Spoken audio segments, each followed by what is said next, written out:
Olá, eu sou Gustavo Cauã, aluno do segundo ano A do Colégio da Copec, e vou realizar a leitura do meu desafio, solicitado pelo professor Antônio Cláudio, cujo tema é Comparar a República através do tempo no Brasil.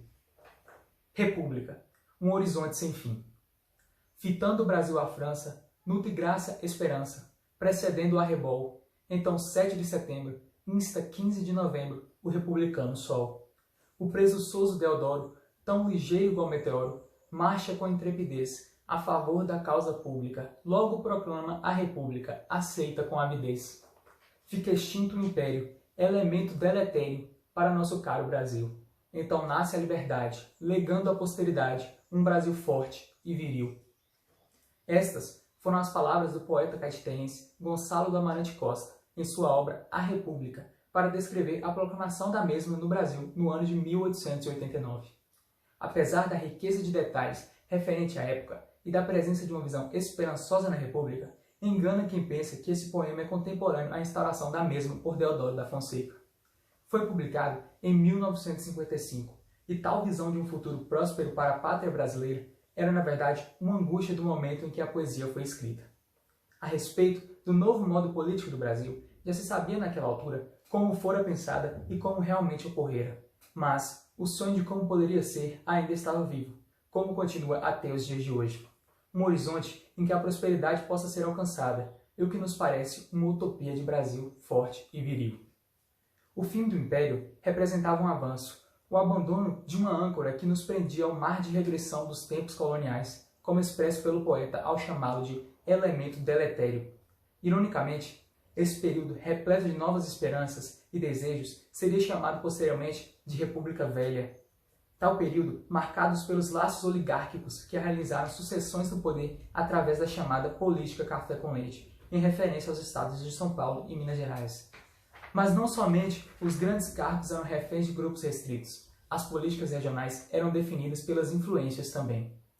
O ano de 1930 marca a Revolução que põe fim ao momento político anterior, e em tese iniciava ali uma nova república. O sonho de novos horizontes prósperos fora reacendido. Contudo, como em inúmeros outros momentos do Brasil, trocava-se 6 por meia dúzia. O novo momento republicano nos levou a um governo de 15 anos sob o comando de Getúlio Vargas, que, apesar de um caráter populista, flertou diversas vezes com o nazifascismo emergente na Itália e Alemanha, mantendo inclusive comunicação com o próprio Adolf Hitler, a qual se dirigia como grande e bom amigo.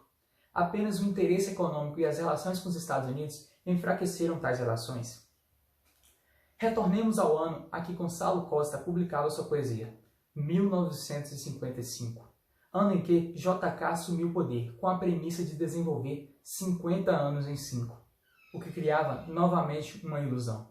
E esta nos custaria caro até hoje. Na tentativa de cumprir sua promessa, optou por decisões um tanto quanto questionáveis. Se hoje o problema de mobilidade urbana é pauta amplamente discutida, deve-se a Juscelino, por ter optado pelos meios automobilísticos ao invés do transporte ferroviário. Menos de uma década depois, instaurava-se no Brasil um regime militar, sob a justificativa de defender o país da ameaça comunista. E, durante 21 anos, o país foi regido por uma ditadura e a democracia, até então frágil, foi suprimida totalmente com o fim das eleições diretas. Somente no ano de 85, após uma série de manifestações e a decadência do governo militar, decretou-se o fim deste, ainda com eleições indiretas para a presidência. Mas, mesmo assim, um novo período republicano se iniciava. A Nova República, como nomeiam alguns historiadores. Novamente, um sonho de momento de crescimento florescia junto à população. Desde então, outros 8 presidentes ocuparam o cargo. Olhamos ao nosso redor. Vemos um Brasil forte e viril? Acho que não. Fazem mais de 130 anos que governo atrás de governo, período atrás de período, república atrás de república, temos apenas mais do mesmo. Promessas de novidades não passam de fantasiar o que já foi feito, e jogar a culpa nos outros nos mantém congelados no tempo. Na caminhada em busca dessa utopia, é bem provável que estejamos indo à direção contrária em um horizonte sem fim. Obrigado por ter assistido, espero que tenha gostado.